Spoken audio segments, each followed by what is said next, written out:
भूमिका पर गौर करिएगा, लिखने वाले ने क्या लिखा है। गारंटी दे रहा हूं पूरा आनंद मिलेगा इस विरह में, केवल सुनिएगा थोड़ा इत्मीनान बना के। दरिया से गहरा कभी दिल समंदर,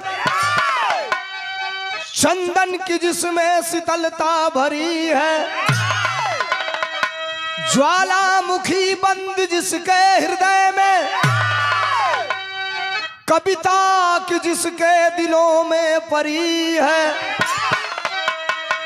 जिसे सरस्वती बेटा कहकर बुलाती, अरे होता निराला कलम का पुजारी। अब बंदन सोलंकी करे जिसके गुण का, गया गीत का फूल बोया हजारी।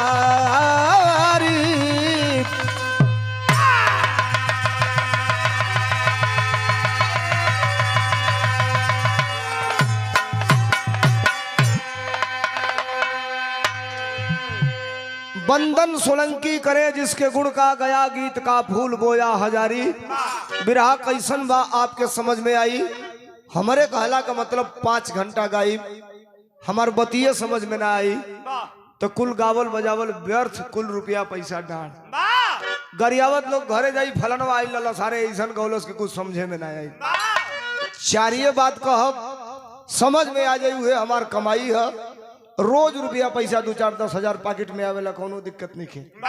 बात समझ में आ जाई तो रुपया पैसा से बराबर हुई, ज्यादा हो जाई। बिरहा में बड़ी खूबसूरत गजल का लाइन लगल। कौन मास्टर मिजाज में?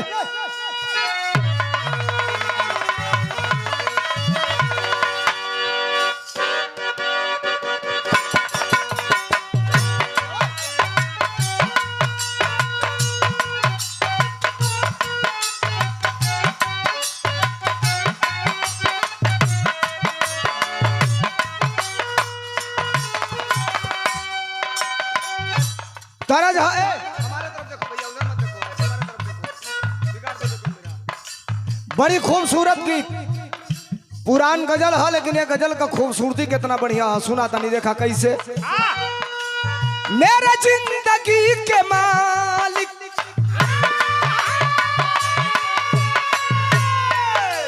मेरे जिंदगी के मालिक, मेरे दिल पे हाथ रख दे।